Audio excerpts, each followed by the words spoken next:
Okay, so for this video, I want to remind you that the reason I'm doing these videos is so that you don't have to go through a whole lifetime of looking at this phenomena to know it exists, or to delay or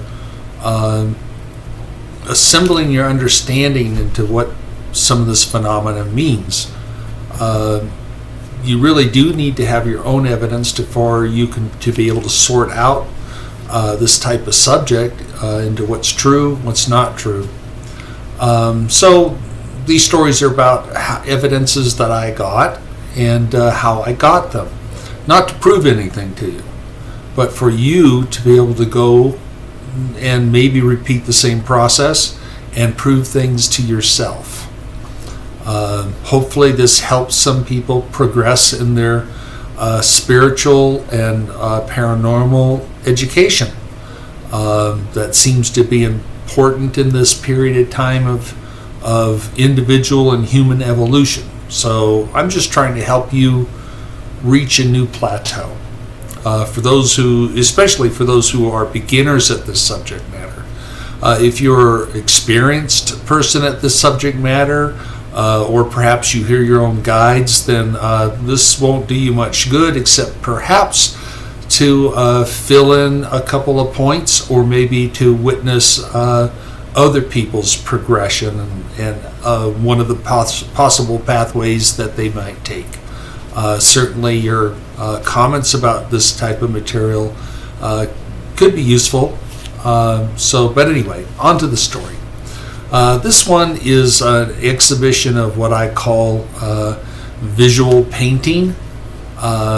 So this particular incident is just one more evidence of connectivity to your environment, being there. Anyway, it went like this. This is about the bird that flew.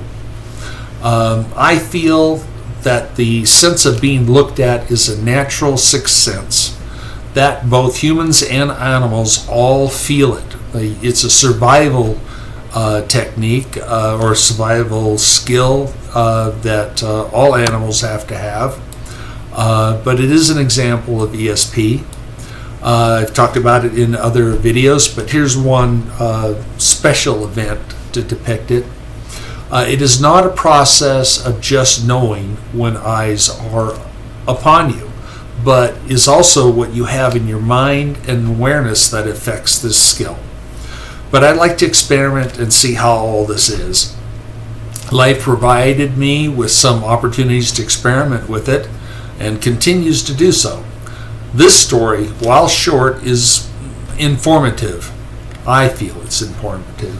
I took my family up to Apache Lake, Arizona, to enjoy an afternoon in the water and on the beaches. We found a wide beach where very few people were and set up chairs on the shore. At some point, my wife and I sat down to take a nap while the kids all romped around far down on the beach to my left. And as I was sitting there, I noticed that a heron bird had come down to the shallows between my napping wife and the kids. Normally, they would not be that close to any humans or any sitting humans, but the kids were more of a concern to the heron than my wife and myself, since we were motionless and my kids were not. I had very dark sunglasses on, as did my wife. I wanted a better look at the bird, and it was moving towards our position and away from those noisy kids.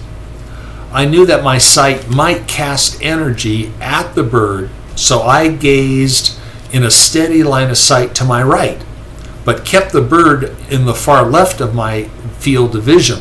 I tried to keep my attention to a minimal amount without a lot of focus on the bird, but I did remain aware of the bird.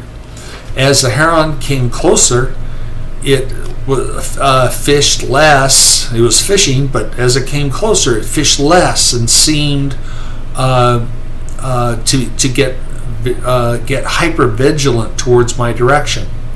And its attention seemed to be on me. I could just feel that as well as observed behavior. While looking away from it, it was still in my mind and at the left of my vision. So I assumed that affected its situational awareness. My awareness of it was affecting the bird, but I kept my vision direction off the bird, although he was in my peripheral vision, so I keep track of him. So I continued to keep very still, eyes hidden behind my sunglasses, and just to be very careful, I kept my line of sight very steady and away from the bird. When the heron had come just short of directly in front of me, this was the best time to get a very clear and detailed look, and also just to test out what would happen. So quickly, I shifted my gaze to take a look and sharply focused to see what I could see. I kept the rest of my head position and my body position very frozen for this test. So I did not move my head, but right as I got the bird dead center of my view, it suddenly took off like it was jumped at by a predator. It is possible that wavelengths of light such as infrared still comes through my glasses, because animals can see other frequencies of light that we can't, but it is just as easy that some aspect of sight casts energy, or your mind and awareness also has that effect. Either way, that bird reacted, and it wasn't to what we perceive in the physical world. It was from something to do with my gaze and something to do with my mind. All I can add to that is the common experience I also have with women in the world. If I notice some lady has an interesting feature and I take notice, even while I'm totally out of her field of view, quite often they will adjust or fuss with that spot I'm looking at. In some cases, they will take a glance directly back at me, not wandering around with their gaze, but look right at you. So I feel some kind of energy is exchanged for both humans and animals like birds. That's the simple story. That's the experience. You experiment with it and see what you find.